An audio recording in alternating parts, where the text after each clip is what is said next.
ओम शांति। आज 26 अक्टूबर 2022 की साकार मुरली। आज बाबा ने कहा, मीठे बच्चे सदा इसी नशे में रहो कि हम शिव वंशी ब्रह्मा मुख वंशावली ब्राह्मण हैं। हमारा ईश्वरीय कुल सबसे ऊंचा है। प्रश्न, ऊपर घर में जाने की लिफ्ट कब मिलती है? उस लिफ्ट में कौन बैठ सकते हैं? उत्तर, अभी संगम युग पर ही घर जाने की लिफ्ट मिलती है। जब तक कोई बाप का न बने, ब्राह्मण न बने, तब तक लिफ्ट में बैठ नहीं सकते। लिफ्ट में बैठने के लिए पवित्र बनो, दूसरा सुदर्शन चक्र घुमाओ। यही जैसे पंख है, इन्हीं पंखों के आधार से घर जा सकते हो। गीत है, धीरज धर मनुआ। ओम शांति। मीठे मीठे संगम युगी ब्राह्मण, जिनको सुदर्शन चक्रधारी कहा जाता है, वह अभी गुप्त वेश में पड़ रहे हैं। तुमको कोई समझ ना सके कि यह संगम योगी ब्रह्मा मुख वंशावली है। तुम बच्चे जानते हो हम शिव वंशी ब्रह्मा मुख वंशावली हैं। तो कुल का भी नशा चढ़ता है, क्योंकि तुम ही ईश्वरीय कुल के हो। ईश्वर ने ही बैठ तुमको अपना बनाया है, अपने साथ ले जाने के लिए। बच्चे जानते हैं तो बाप भी जानते हैं कि आत्मा पतित बन गई है, अब पावन बनना है। अब बच्चों को निश्चय हो गया है कि हम शिव वंशी ब्रह्मा मुख वंशावली हैं। तुम्हारा नाम भी है ब्रह्मा कुमार कुमारी। सारी दुनिया शिव वंशी है। ब्राह्मण कुल भूषण भी बने तब जब पहले शिव बाबा को पहचाने। इस समय तुम साकार में बाबा के बने हो। यूं तो जब निराकारी दुनिया में हो तो सर्वोत्तम शिव वंशी हो, परंतु जब बाबा साकार में आते हैं तो तुम ब्रह्मा मुख वंशावली बनते हो। एक सेकंड में बाबा क्या से क्या बनाते हैं। बाबा कहा और बच्चे बन गए। जैसे आत्मा मुख से बोलती है परंतु देखने में नहीं आती, वैसे मैं भी इस समय साकार में आया हूँ, बोल रहा हूँ। जैसे तुमको जब तक शरीर न मिले तब तक पाठ कैसे बजा सको? तुम तो बाल, युवा और वृद्ध अवस्था में आते हो। मैं इन अवस्थाओं में नहीं आता हूँ। तब तो कहा जाता है मेरा जन्म दिव्य और अलौकिक है। तुम तो गर्भ में प्रवेश करते हो। मैं खुद कहता हूँ कि मैं ब्रह्मातन में इनके बहुत जन्मों के अंत के समय वानप्रस्थ अवस्था में प्रवेश करता हूँ और तुमको बैठ पढ़ाता हूँ। तुमको कोई मनुष्य नहीं पढ़ाते, क्योंकि किसी मनुष्य में ज्ञान नहीं है। कहते हैं पतित पावन आओ, तो पतित पावन कौन? श्री कृष्ण तो सतयुग का पहला प्रिंस है। वह पतित पावन हो न सके। जब मनुष्य मरते हैं तो कहते हैं राम राम कहो। जब किसको फांसी पर चढ़ाते तो भी पादरी लोग कहते हैं गॉड फादर को याद करो, क्योंकि गॉड फादर ही सुखदाता है। बाप ही सब राज आकर समझाते हैं कि अब संगम युग है और हमारे सुख के दिन आ रहे हैं। 84 जन्म पूरे हुए, अभी संगम का सुहावना समय है। यही एक युग है ऊपर चढ़ने का। जैसे कि ऊपर जाने की लिफ्ट मिलती है, परंतु जब तक पवित्र ना बने, सुदर्शन चक्रधारी ना बने, तब तक लिफ्ट पर बैठ ना सके। इस समय जैसे पंख मिल रहे हैं, क्योंकि माया ने पंख काट दिए हैं। जब बाबा के बनते हैं, ब्राह्मण बनते हैं, तभी पंख मिलते हैं। अब संगम पर ब्राह्मण हैं, फिर देवता बनते हैं। तो तुम अभी संगम योगी हो और सतयुगी राजधानी में जाने का पुरुषार्थ कर रहे हो। बाकी सुख के दिन सबके लिए आ रहे हैं। तुमको धीरज मिल रहा है। बाकी दुनिया तो घोर अंधियारे में है। तुमको बाप कहते हैं सुदर्शन चक्रधारी ब्राह्मण कुल भूषण। यह कोई नया सुने तो कहे यह कैसे सुदर्शन चक्रधारी बन सकते हैं? सुदर्शन चक्रधारी तो विष्णु है, तो कितना फर्क हो गया। तुम्हारी बुद्धि में तो सारा चक्र है। इस समय तुम हो ईश्वरीय संतान, फिर बनते हो दैवी संतान, फिर वैश्य शूद्र संतान बनते हो। इस समय सबसे ऊंचा है ईश्वरीय कुल। वास्तव में महिमा सारी शिव की है, फिर शिव शक्तियों की, फिर देवताओं की, क्योंकि तुम इस समय सेवा करते हो। जो सेवा करते हैं उनको ही पद मिलता है। तुम हो रूहानी सोशल वर्कर। जिस्मानी सोशल वर्कर बहुत हैं। तुमको अब रूहानी नशा है कि हम अशरीरी आए थे, आकर अपना स्वराज्य लिया था। तुमको अब बाप द्वारा नॉलेज मिली है, स्मृति आई है। इसको कहा जाता है स्मृति लाभ था। अब बाप ही आकर स्मृति दिलाते हैं कि तुम ही देवता क्षत्रिय बने हो। अब 84 जन्मों के बाद आकर मिले हो। यह है संगम युगी कुंभ मेला आत्मा और परमात्मा का। परमात्मा आकर पढ़ा रहे हैं, अर्थात सर्वशास्त्रमय शिरोमणि गीता ज्ञान दे रहे हैं। उन्होंने गीता में श्री कृष्ण का नाम डाल दिया है। अगर श्री कृष्ण हो तो सब उनको चटक जाए, क्योंकि उनमें बहुत कशिश है। सतयुग का फर्स्ट प्रिंस है।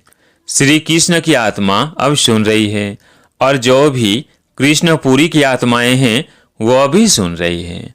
अब तुमको स्मृति आई है कि हम ही कृष्णपुरी अथवा लक्ष्मी नारायण पुरी के हैं। बाप नॉलेज फुल है। बाप में जो नॉलेज है वो हमको दे रहे हैं। कौन सी नॉलेज? परमात्मा को बीज रूप कहा जाता है, तो सारे झाड़ की नॉलेज दे देते हैं। ज्ञान सागर है, तभी पतित पावन है। जब लिखते हो तो समझ से लिखो।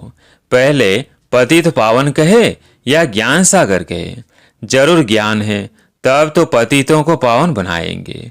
तो पहले ज्ञान सागर फिर पतित पावन लिखना चाहिए। यह ज्ञान सागर बाप ही सुनाते हैं। तो मनुष्य 84 जन्म कैसे लेते हैं, एक का थोड़ी बताएंगे। यह राजयोग की पाठशाला है। पाठशाला में तो बहुत होंगे, एक को थोड़ी पढ़ाएंगे। हम कहते हैं बाप है, टीचर है, तो बहुतों को पढ़ाते हैं। देखते हो बेहद के बच्चों को पढ़ाते हैं और वृद्धि होती जाती है। झाड़ धीरे धीरे बढ़ता है। जब थोड़ा निकलता है तो चिड़ियाएं खा जाती हैं। तुम देखते हो इस झाड़ को माया का तूफान ऐसा आता है जो अच्छे अच्छे बिखर जाते हैं।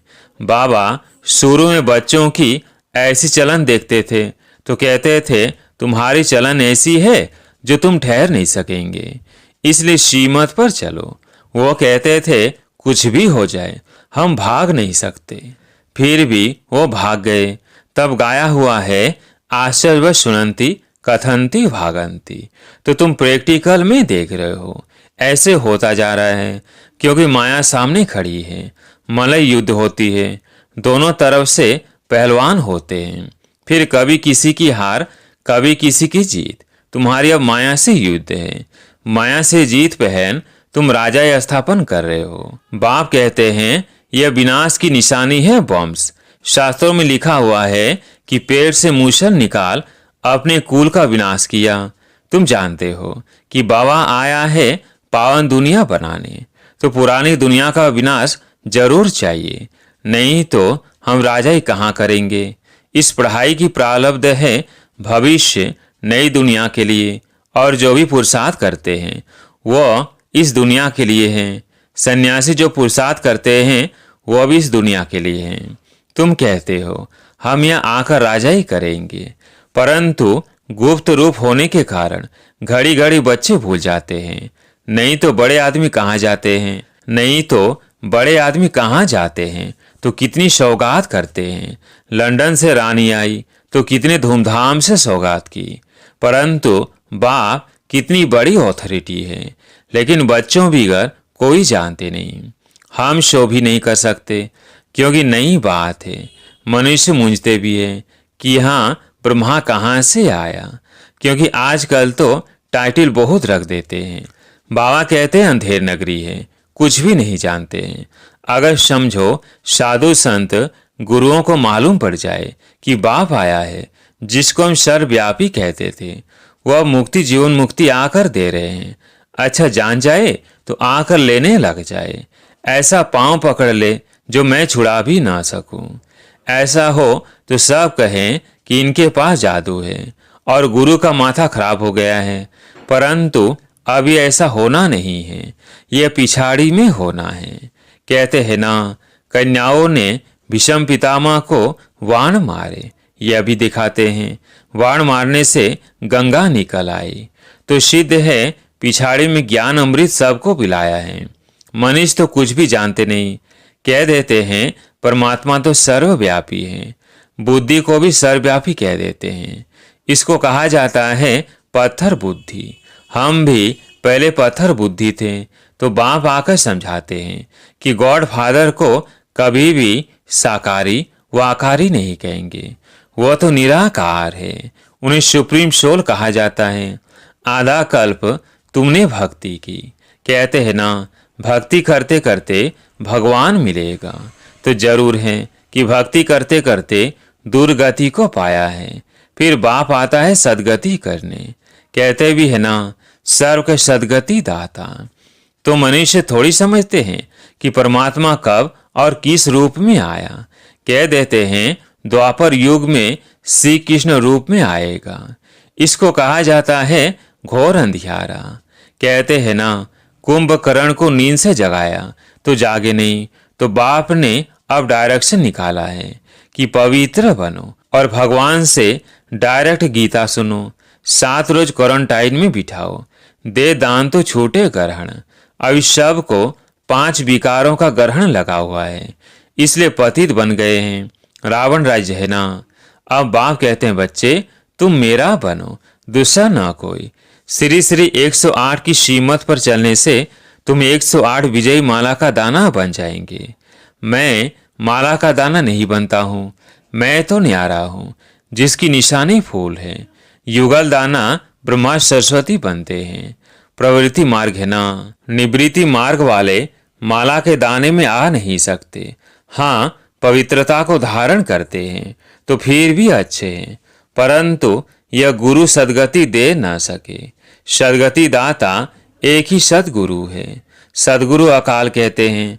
सदगुरु तो एक परमात्मा को कहा जाता है।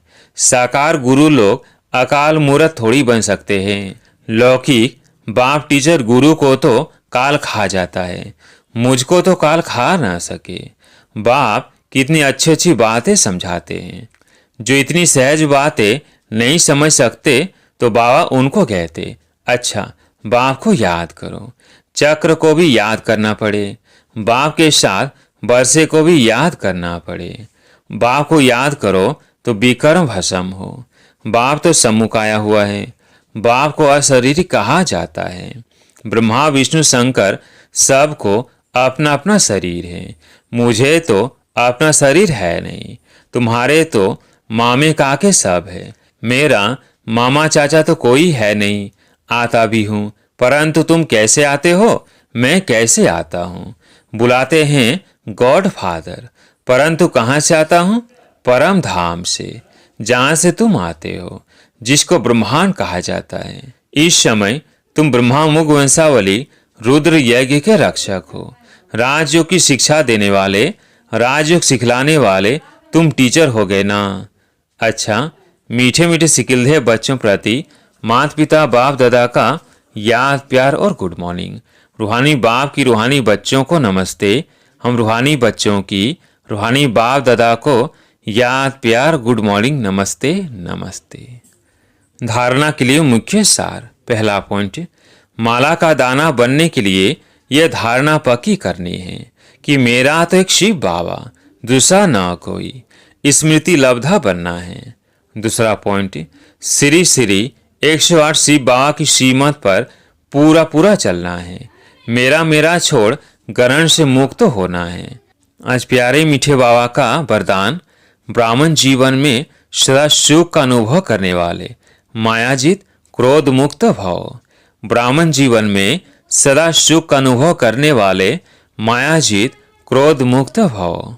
ब्राह्मण जीवन में यदि सुख का अनुभव करना है तो क्रोध जीत बनना अति आवश्यक है। भले कोई गाली भी दे, इंसल्ट करे, लेकिन आपको क्रोध न आए। रोब दिखाना भी क्रोध का ही अंश है।